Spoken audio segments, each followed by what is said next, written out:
Welcome back, everyone, to Issues of Faith. We have with us the author of the book, The Nuns, Where They Came From, Who They Are, and Where They Are, Ryan Burge. He is a professor of political science, assistant professor at Eastern Illinois University. He's also a pastor, so he's got a lot of things covered. And as we went to break, I said that we were going to talk about, well, you said this is an opportunity for churches. We've seen people declare themselves as nuns more and more, meaning they're not affiliated with a specific denomination. But now with COVID, people are asking the right questions. Churches have an opportunity. What are some things that you see as far as that push people away, that churches do, that they should avoid? Yeah, I would counsel churches and pastors right now to not lead with the Jesus stuff at the current moment, to actually lead with the social stuff.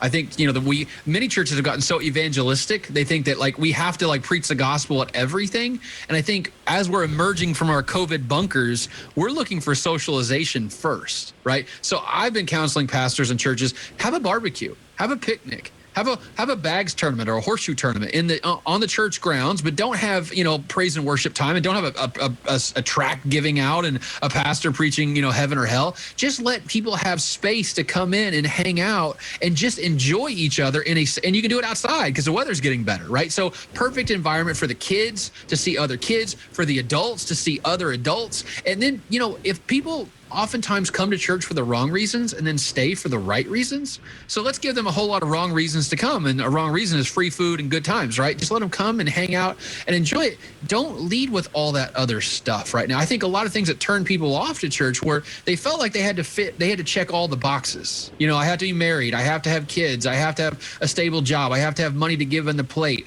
Take those barriers down as much as you can and just say, let's hang out, let's enjoy each other, let's socialize. And if you want to come to church, we have church on Sunday and it's right in that building right there. And I'll save you a spot. You can sit next to me because we're friends because we just hung out at the barbecue, right? So give them an easy, you know, barrier. Because listen, here's the thing about a lot of the nuns. Atheists and agnostics are probably not going to come back to church. A lot of them are anti-religion and actually will try to, you know, convert you away from religion. But remember, we talked about the nothing in particulars are 3 out of 5 nuns are nothing in particular. So they're the biggest chunk of the nuns. And even about 40% of them say religion is at least somewhat important in their lives. And some of them actually still went to church pre-pandemic. About a third of them went to church once a year or more. So they're not totally afraid of religion. It's just they probably didn't fit their schedule or they just didn't feel compelled to go. That's where, you know, you can, and in the book I talk about over a 4-year period of time, 60% of nothing in particulars are still nothing in particular. 20% become atheists or agnostics, and then 20% go back to religion. So that's a huge mission field, right? That's a huge fertile ground. So these are the kind of people who would go to the barbecue, by the way, go to the horseshoe tournament. They're the ones who will actually are not reticent against church. They just need an easy on-ramp. And churches need to find ways to create those on-ramps in the next couple of months, especially over the spring and summer. Ideal time to get people back in the building. How concerned are you about how politicized, how politics and religion are kind of meshing in our current culture? Yeah, incredibly worried. I think it's one of the most puzzling and difficult things to even think about. So in the 1970s, half of white weekly churchgoers were Democrats and 35% were Republicans. I mean, that's even like bizarre to even say, right? In 2020, that half of white weekly churchgoers were Democrats and 35% were Republicans. Today, it's 50% are Republicans and 25% are Democrats. And I'm going to bet you dollars to donuts that other 25% are independents. Most of them voted for the Republican. Right. So we're seeing more political homogeneity in the church than we've ever seen in the last 50 years. You know, to be a Christian is to be a Republican. And unfortunately, I think a lot of pastors have actually made that worse. And maybe not from the pulpit. I talk about in the book, if you go on social media, I have a lot of pastor friends on Facebook and they post political stuff all the time. And it's almost always against one party, making one party look bad and one party look good. And I'm going to let you fill in the blanks for what that is. You know, Michael Jordan was asked about this one time and he goes, hey, why are you not more political? And he goes, because Republicans buy sneakers too, right? You know, I believe that the gospel is for everyone, for Democrats, for Republicans, for independents, for Greens, for libertarians. It belongs to everybody. So for the pastor to be partisan, maybe not from the pulpit, but from his social media pulpit, is basically saying to a huge swath of America, maybe a third or a half of America, you don't belong here because you don't vote the same way that we do. Right. I think. But to reach out to those people, do they have to give up on some core belief? And what if a pastor says this is a core belief and, you know, I'm convinced that no other political belief is compatible with the gospel? I think that kind of thinking is what turns a lot of people off to the gospel. Right? It's, if you look at American history, Christians have been Democrats and Republicans for a long. So I'll give you a great story. William Jennings Bryan, who was born in my hometown of Salem, Illinois, ran for president 1896, 1900, 1908, lost all 3 times. Here's what's interesting about him. The guy believed in a literal 6-day creation, was a biblical literalist. Okay, so a fundamentalist Christian, but also was a Bernie Sanders leftist socialist on economic policy.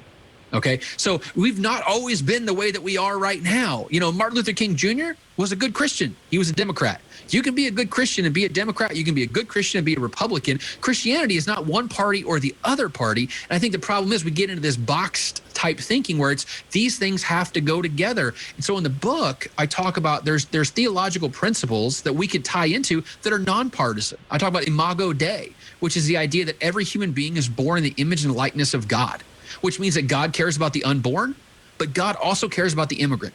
Right? God cares about all of us equally. So if we start thinking of a biblical worldview, it actually doesn't make us a Republican or a Democrat. It makes us a Christian.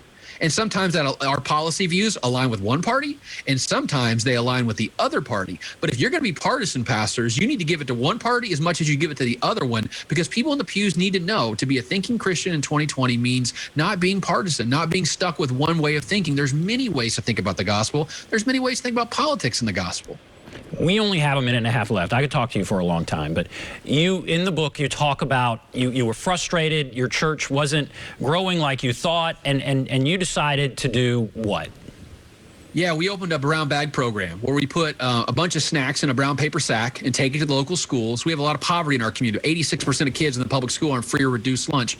So we wanted to give them something to have over the weekend, on the Friday nights, the Saturdays, and the Sundays, because they don't have any food at home. So we just packed a bag, put it all together, put a little slip in there. Just said, we're First Baptist Church. We don't know you, but we love you because God loves you. And it's our job to feed people. So here's a bag of food. Need any help? Here's our number. Well, one day we're up at the church working on a rummage sale. Some lady calls, says, my grandson got a bag from your church. Thank you so much. Winter's coming and we don't have a coat for him and I can't afford one. Can you help? We had a whole fellowship hall full of clothes. And we said, come on up, come on up.